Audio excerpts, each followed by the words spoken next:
Hello friends, illustration cafe ভিডিওতে তোমাদের সকলকে স্বাগত জানাই। আজকে আমি আমার একটা এক্সপিরিয়েন্স তোমাদের সাথে শেয়ার করব, যেটা হলো আমার প্রথম ক্লে আর্ট তৈরির ভিডিও। আমি অনেক দিন ধরেই ভাবছিলাম যে একটা ক্লে আর্ট করব, কিন্তু করা হয়ে ওঠে না। তার জন্যে তার মোটামুটি কিছু প্রয়োজনীয় টুলস আর ক্লে কিনে অনেক দিন ধরে রেখে দিয়েছিলাম, কিন্তু তৈরি করা হচ্ছিল না। হঠাৎ করেই ভাবলাম চলো একদিন তৈরি করা যাক, এবং এটাই আমার first voice over video, first big video বলতে পারো, এবং ফার্স্ট ক্লে আর্টেরও ভিডিও। দেখলেই বুঝতে পারবে কাঁচা হাতের যা হোক করে তৈরি করার চেষ্টা করতে চেয়েছিলাম। এক ফুল হয়ে গেছে আর এক ফুল। অনেক টিউটোরিয়াল ভিডিওস এসব দেখে আমার মনে হয়েছিল সবার প্রথমে কাঠগোলাপ করাই সবচেয়ে সোজা। তাই আমিও কাঠগোলাপ করতে চেষ্টা করেছিলাম, এবং ভিডিও দেখে টেক্সচার কীভাবে দেবো মোটামুটি সেটাও একটু শিখে নিয়েছিলাম।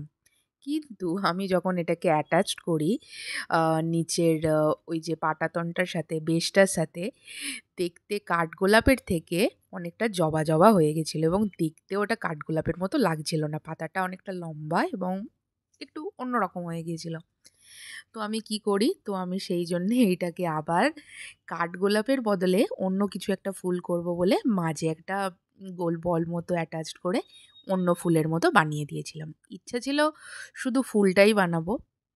তারপরে ফুলটা খুব ফাঁকা ফাঁকা লাগায় ভাবলাম যে একটা গাছের ডাল মতো করে তার উপরে ওটা অ্যাটাচড করে দিই।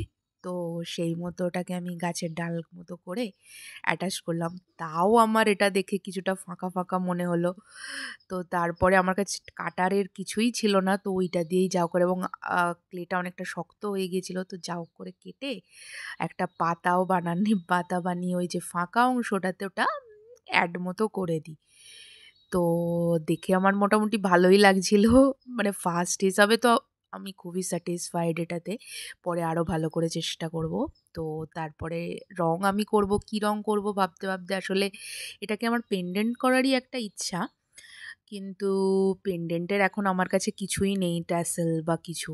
তো আমি যে শাড়িটার সাথে পরবো ভেবেছি, সেই অনুযায়ী ম্যাচ করে একটা কালার দিতে চেষ্টা করেছি। আ তোমরা দেখলেই বুঝতে পারবে হাফ অব্দি কালারটা বেশ ভালো ছিল ফুলটার বিশেষ করে।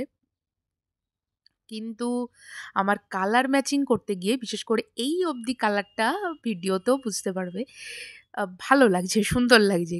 কিন্তু আমি আমার শাড়ির কালারের ম্যাচিং করতে গিয়ে কালারটা অন্যরকম করে দিয়েছি। নিচের দিকে শেড দিতে গিয়ে শুধু তো জিনিসটা অনেকটা আ জবা, জবা, সারদা জবা আমি যাকে দেখালাম সবাই বলছে এটা সারদা জবা। তো অনেকটা দেখতে সারদা জবার মতন হয়ে গেছে। যাকে প্রথম হিসাবে তো এটা আমার খুবই ভালো লেগেছে। তোমরাও শেয়ার করো। তোমরাও বলো যে এটা কীরকম হয়েছে। তো ভবিষ্যতে আমি আরও বানাতে চেষ্টা করব। বাই।